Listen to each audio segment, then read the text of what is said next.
Всем привет! Вы на канале про недвижку, и сегодня у нас обзор на микрорайон.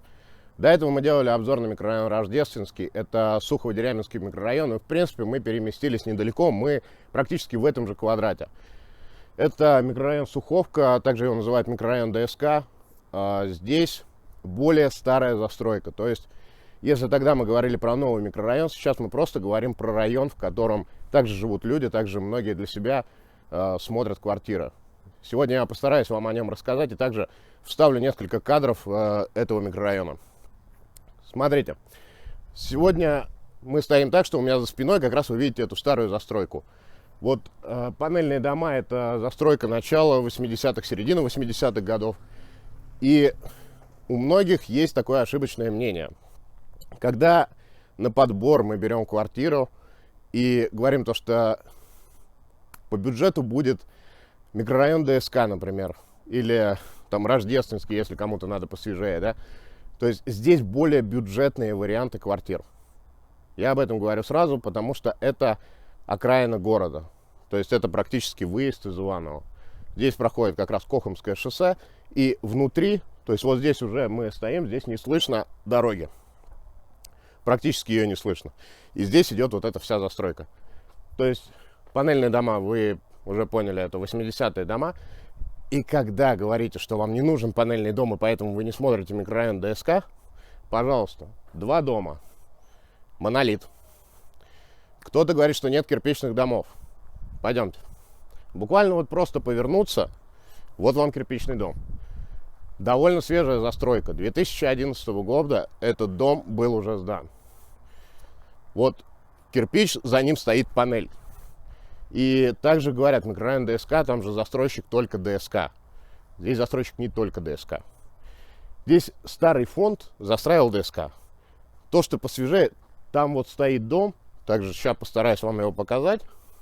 Но отсюда, наверное, будет плохо его видно. Вот, пожалуйста, славянский дом. Застройщик. То есть, в принципе, достаточно также популярный застройщик в городе Иваново. Много домов они построили. Также в микрорайоне ДСК. Вот что сказать. То, что здесь плохие квартиры, нет. Квартиры улучшенной планировки, в принципе, квартиры довольно просторные, хорошие и уютные. Также вот в этом доме, может быть, он выглядит как-то непрезентабельно, да, но квартиры там очень неплохие. И вид из окна также у них хороший, поскольку этажность застройки тоже достаточно высокая. Сейчас мы как раз находимся у этого кирпичного дома 16-этажного, про который я говорил. Вот этот дом в 2011 году был уже сдан. За ним более свежий дом. Тот уже строил ДСК. Естественно, он панельный, как обычно строят ДСК. Это типа как микрорайон Рождественский. Вот такого же типа квартира. И что касаемо детских площадок, то есть у старых домов, которые здесь застроены в 80-х годов, там еще стоят по-прежнему старые детские площадки, то есть они уже, конечно, подустарели. Что касаемо более свежей застройки, вот, например, как вот такой дом, там уже стоит современная детская площадка. И также хотел бы обратить внимание на парковку. То есть в микрорайоне есть несколько автостоянок, потому что во дворах как такового места особо не хватает. Вот у нас детская площадка во дворе уже новопостроенного дома. Также вы видите парковку, то есть парковка достаточно плотная. Но я говорил, здесь это не проблема, потому что есть, по крайней мере, вот две рядом автостоянки точно. Вот. И вот такой вот двор. Соответственно, видно и старую застройку из него, то есть здесь нет такой плотной новой застройки. И там, ближе к дороге, уже, в принципе, масса магазинов. И сетевые, и также розничные. Дом, кстати, с видеонаблюдением. Пойдемте дальше. Вот сейчас мы подошли как раз поближе к дому, который застроил славянский дом. Как я говорил, здесь один дом, именно их застройки. Также неплохая планировка и, в принципе, к нему нормальные подъездные пути, потому что к нему можно подъехать и с этой стороны, также и со стороны микрорайона Рождественский. Что касаемо инфраструктуры, здесь много магазинов, как сетевых, так и розничных. И, в принципе, с каждого дома, в какую сторону не пойдешь, ты везде наткнешься на магазин, аптеку и так далее. То есть в этом проблем нет.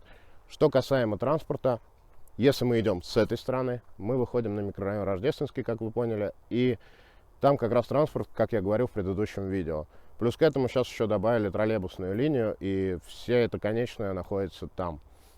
Если мы идем в другую сторону, у нас помимо вот этого всего транспорта, который выезжает отсюда, также добавляется транспорт, который едет со стороны Кохмы. То есть, как вы поняли, с транспортом не будет никаких проблем. Также текстильный центр Рио, он находится также на Кохмском шоссе, и дойти до него не будет никаких проблем прямо пешком. В микрорайоне, в принципе, достаточно спокойно. Единственное, парковочные места, ну, в основном они загружены в каждом дворе. Но, как я уже говорил, то, что автостоянка здесь есть. То есть, если поставить свой автомобиль на платную стоянку, также не будет проблем, вы ее здесь найдете. Вот. Также, пока мы снимали видео, мимо проходил человек, заинтересовался, чем мы занимаемся, и постоял с нами, пообщался. Единственное, он отказался сниматься на видео, но он сказал свое мнение по поводу микрорайона. Данный человек живет здесь порядка 10 лет. И, как я говорил в видео ранее, еще про Рождественский микрорайон, в чем минус отдаленности этого района? То, что здесь стоят пробки утром и пробки вечером. Вот сейчас здесь поменяли немножко движение, здесь сделали островки безопасности, то есть как раз сейчас проходит вот этот ремонт дороги. И как он нам сказал, то, что за все эти 10 лет, раньше он выходил с балкона и наблюдал то, что да, действительно стоят пробки, сейчас уже, говорит, нет такой загруженности, и до работы он добирается намного быстрее. Также возвращается быстрее, то есть, говорит, в принципе, вот эти островки, и как они поменяли движение, в принципе, это помогло.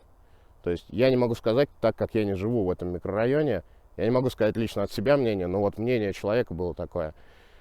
Вот. Еще его мнение было очень плохое по поводу больницы. Здесь есть своя поликлиника, и, говорит, когда туда приходишь, всегда посылают в поликлинику, которая находится на Куконковых, то есть тут, ну, несколько остановок надо проехать до другой поликлиники. А в той поликлинике ему говорят ехать в эту поликлинику. То есть вот так здесь работает поликлиника. То есть, наверное, да. И, в принципе, когда я заходил в интернет, смотрел про этот микрорайон, что-то, какую-то информацию, может быть, что-то вам добавить к видео, там также было написано про эту поликлинику. То есть, наверное, это правда.